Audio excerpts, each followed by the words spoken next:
Hi, I'm Blake Rayhans. And I'm Stacie Mallon. And you are listening to the Optimized AF podcast. We know life is hard. We're here to make it simple.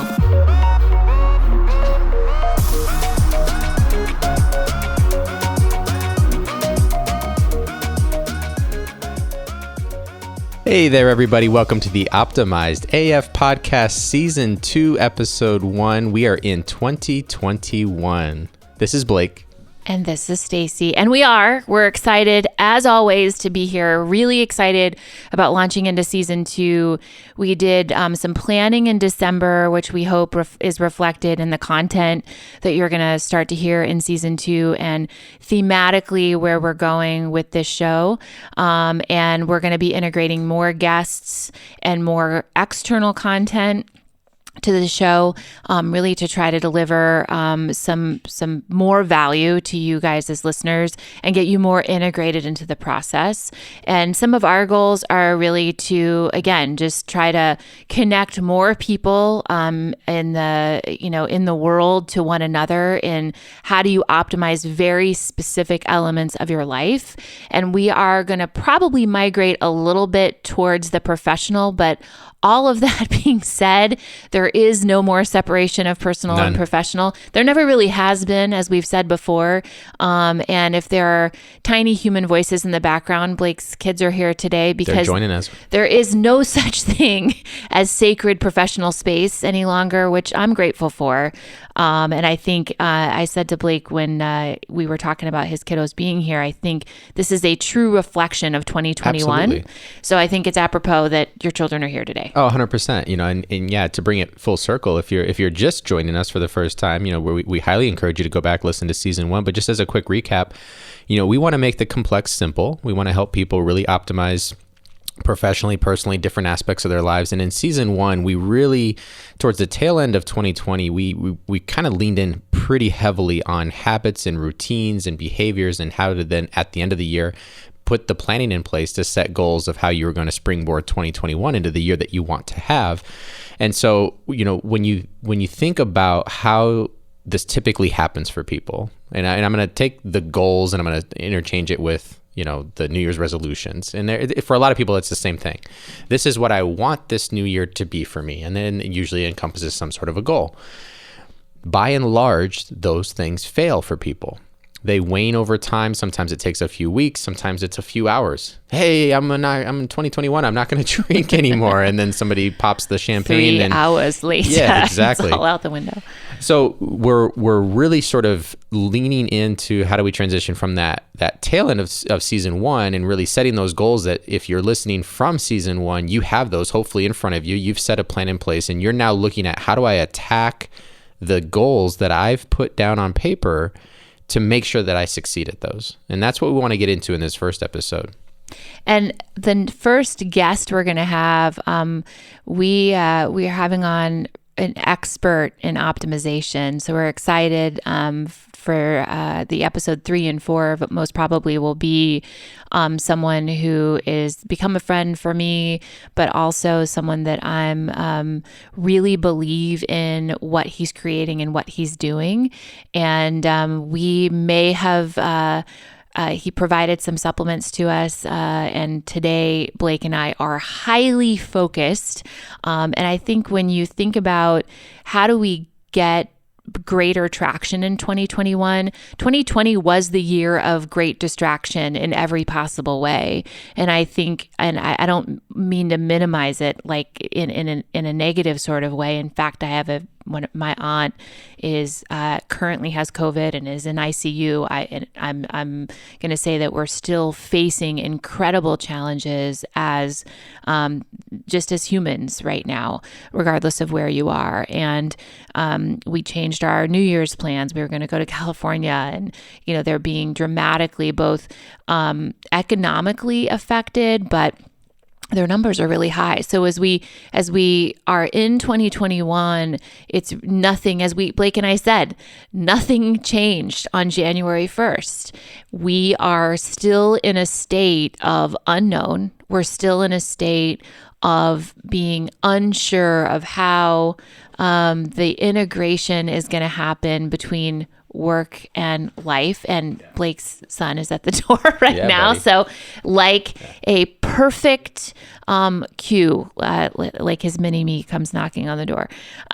So it's interesting to me. So we were talking about how to theme this out, and I happened upon an article by Benjamin Hardy. And so I have notes here because I want to cite specifics to the article, because it started helping me formulate some thoughts on how do we help our audience get greater traction than they ever have before. Because to your point, Blake, most people go into January 1st with intention of changing some behavior, but that is not usually a very lengthy commitment, I would say, by folks. And in fact, in teaching fitness, we always used to joke, get ready for January 1st, but don't worry, by February 1st, everybody's gone. Yeah, no, yeah. Around the gyms, it's always, and obviously it'll be different this year because things are not open yet, by and large. But there's always the big, herd of people with their new gym memberships going to tackle their fitness goals, and then 30 days later, the gyms are back to normal capacity because those people fail. So, why does that happen? Well, so the thing that we're going to do in this first episode is we're going to tell you what you need to do. You need to absolutely do this. We're going to get into what those things are, and then we're going to follow that up with a couple episodes on what to avoid, the common pitfalls of why do those things fail. But before we do that, and this is the article that Stacie referenced, and we both were, it was apropos for what we were talking about. It dovetailed so perfectly. So we're going to cite some things in Mr. Hardy's article. But if you have, 1 to 5 things that we talked about, don't try to take on too much, but if you have a list of things you want to accomplish, you absolutely must do the following. And it can be summed up in one word. You have to commit. And you made an analogy earlier, Stacie. I want you to talk. This is so relatable from how you commit to your goals. Think about it in the same way we commit to relationships. Right. And when I read the article and I started talking to James about the article, and how we could kind of use this, for me, it's always been challenging to get people to gravitate to a mindset of actually succeeding in what they set out to do. And so what was great about the article is, for me, it was a little bit of, it created a mindset, a way to communicate the mindset. I think that's been the hardest part for me in talking to people in fitness, in life, in business, right? Mindset is everything. And how do you describe how to get to goals? It's a hard thing to do. And he quoted, if you want a better life, you have to own it. And I think, I can't even remember whose quote that is. I'm sure we can supplement this with some content. But he talks about extreme ownership, and that equates to commitment. And so the parallel I started to draw is, when you think about commitment, obviously top of mind for me, we've been in a relationship for a year. Blake's been in his marriage We're going to be married 10 years. It's coming up here in a couple months. That's right. So we're in different places in our relationships, but true commitment in a relationship. I said this to James last night, we were kind of laughing about it. I said, think about if you committed to a relationship like most people commit to a goal for January 1st. I would like to fill in the blank. Let's just say lose 10 pounds. Let's just use the cliche that's available. And it's a cliche for a reason. A lot of people do this. I would like to lose 10 pounds. It would be great if I could fill in the blank. And so if we approached relationships like that, I think the world would not be a very committed place. Because if I said to James, I would really like to commit to you in 2021. I would love to believe that I could actually just be with you. Yeah. That is not clearly going to feel very good for the other person. So I think this parallel and the thought process, and as we kind of break this down a little bit, think about how if you committed to your goals like you do to some other person in your life, that might be your children, your spouse, your friendship. If you really committed to a goal like you commit to that relationship, what would be different for you in 2021? And I love this because we started this podcast to help people change their mindset and to really optimize their life and to connect with people on a different level, helping them take away some very tangible, actionable things and move away from what we both came out of and joked about, this consultancy. We actually create dysfunction to have greater function as a consultant. Our goal is to kind of break through that clutter. Yeah. Yeah. We were joking earlier. It's like when you stand up at the altar and you're getting married, or wherever you stand up to get married, it doesn't have to be at the altar. But, there's a reason we say I do and we don't say I may be. I might. That same way needs to be taken with the goals that you put. If you really want to achieve them, if you're really serious about this and you're listening, you're going, gosh, yeah, I would like to. Don't just wipe that out of your mind right now. You must commit to this. And Tony Robbins says that, it might be said by other people too, but he says you get 100% of your musts. But you also get 100% of your shoulds, so if I should do, and you don't get 100% of your shoulds. If you say I should go to the gym today, well, I should maybe go on a walk with my spouse and strengthen our relationship. I should, practice more patience with my children. There's a higher likelihood that you're not going to get those things. But you say, I must go to the gym. It's such a subtlety in the words that we choose, but we all have that inner voice. We have the voice that tells us, how do we feel about ourselves? What do we want to accomplish? What do we feel about the day ahead of us? There's this inner voice that's constantly in our heads. And if you don't acknowledge that, then maybe you need to go lay on somebody's couch somewhere and have a conversation. But you have it. The words that you choose to say to yourself carry a lot of value and a lot of power. And when you look in the mirror and you say, I must do those 50 push-ups this morning, and then I must eat a healthy breakfast. That's a very different than waking up, yawning, going, I should go to the gym. Probably shouldn't have that cinnamon roll, but it's like, come on. It's cinnamon rolls are so good though. They're delicious. But you're setting yourself up for failure if you do that. It's true. And I think some key points that Benjamin Hardy made in this article, again, equating it back to the relationship, is, true, strong, committed relationships are really foundationally transparent. So if you're transparent with one another, which again, I think we can both agree in a romantic, committed spouse type of relationship, that transparency and just the true brutal, even if it is brutal sometimes, honesty that comes with that. And another one is having clarity around, it clarifies your own identity. Who do you want to be, but who are you? I think when you show up in a true committed relationship, or if you're truly committed to a goal, it becomes the definition of who you are. It becomes so part of your person. And so I've mentioned before, I move every morning. I try to, and we're going to talk about forgiveness and grace in the next episode as one of the pitfalls, but it has become part of my identity that I get up and move and drink my water every single morning. And that is not just a goal, but a commitment relative to really who I am as a human at this point. Yeah. Well, so if you're listening to this, you kind of hear where we're going with this. You're thinking, well, gosh, you guys are telling me a whole bunch of stuff that maybe I already know. Well, here's what I want you to do, though, is go back in time. Go back and look at some of the goals that you didn't achieve. Go back and just have a little bit of a retrospective and say, well, why did I not put that $10,000 away in my savings account? Why did I not lose the 10 pounds? Why did I not, any number of things? And I would venture a guess, but a probably high likelihood that if you really were honest with yourself, there's an element of you not being fully committed to it. Now, there's going to always be factors that are outside of your control. We have to acknowledge those. That's where the grace piece comes in. Mm-hmm. But when you're fully committed to something, think about the other things you push aside then. So we just talked about things out of your control that can derail you.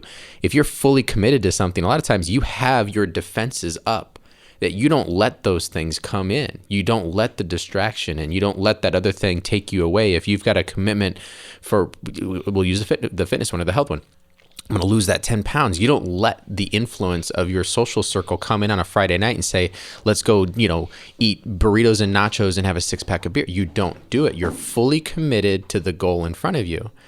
And so let's talk about what that does for people, why they don't do that. So if you're thinking, I feel like I'm committed to stuff. Okay. Why do you commit? it's because you have the desire, you have the true love and devotion towards achieving what you want to. Why do people not do that? There's fear involved. Because if you fully commit to something, if you fully take ownership of it, then you have to own every bit of it. And that includes owning the potential of failure. You're not always going to succeed 100% of the time. That's okay. People that try things, people that put themselves out there, people that are okay with failure over time, becoming more and more comfortable with the uncomfortable, are the ones that by and large achieve more in life of what they want. That does not mean they don't fail. They actually fail more than the person who sits over there and says, I'm not even going to try because I'm so afraid to fail. If you take full ownership of it, you have to take full ownership of the successes and the setbacks, and just commit to yourself that you're going to learn from the setbacks. And I think fear of failure for me is the number one reason, whether, again, it's going to romantic relationships. I think there are people out there that don't commit on a deep level to people out of fear of failing themselves or failing the other person. And that's a real human fear, or rejection, fear of that rejection of the other person. And it comes to mind, people have used the word manifesting. It's been kind of a word that's been now have become a bit of a cliche. Like, it's migrated from being like the hot topic, manifesting your destiny, to maybe some people rolling their eyes and looking for your crystals and your whatever, but essential oils. Yeah, exactly. You're going to rub yourself down. And with Dr. Kolber, we're going to go into in depth about mind-body connection and how truly that mind-body connection, the reality of that mind-body connection. And that's why we wanted to have him on to talk about how do you optimize your life and optimize that mind-body connection. That's what he does for professional athletes every single day. So we wanted to invite somebody on that's an expert in that mind-body connection. But I think about what we're talking about is what really people are talking about when they talk about manifesting. It's the true belief without a doubt. So setting aside fear, setting aside doubt, and setting aside really the get out of jail free of the what ifs, and manifesting what you want in your life. And so that's exactly, to me, what this is. It's just another way to say the same thing, committing to the life that you want, committing to where you know you want to be in life. So I think, going back to what we said in December, that's the first step, is get very clear about that. First, you have to get very clear about what you want that life to be. Now, that doesn't mean you have to commit, as I bonk my microphone, I get very animated from time to time, so forgive me, but it doesn't mean you have to get committed about where you want to be at 80 years old. I don't know the answer to that question at 43. But I would say that I have a better idea than I ever have in my 40s of what I want, how I want to feel in my life, and what I want for my life. And we've talked about this before. I want greater calm, greater peace, security. I still want excitement and newness and evolution of self. But more than anything, I know that I want less stress, and I want more love and more connection in my life.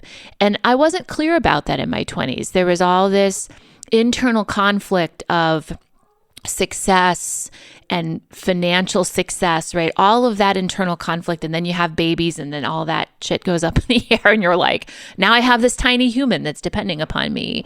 So I think for sure, we took an intermission. Yeah, we're back. And we're back. It couldn't have been more timely. Humans. In which one of them interrupted us. This is, and we said at the beginning of the episode, nothing is what it was in 2020, and so both of us being parents. Can we? Yeah, I mean, let's bring it. With the reality of what's going on in people's lives, we're no different. We got a microphone in front of us. We're trying to help you. Okay, fine. We're sending a message out, but there's no different. There's probably somebody listening to this that goes, I've got the same thing. I've got the same tiny human that I'm at home trying to do work from home, and they're jumping behind a Zoom call and want to show me the latest new toy that I've seen 1,000 times. Or I've got this, or a teenage human or a who teenager this morning woke up and I was supposed to take her somewhere and wasn't feeling good. And that's the reality. And the dog was licking a Reese's cup in the closet.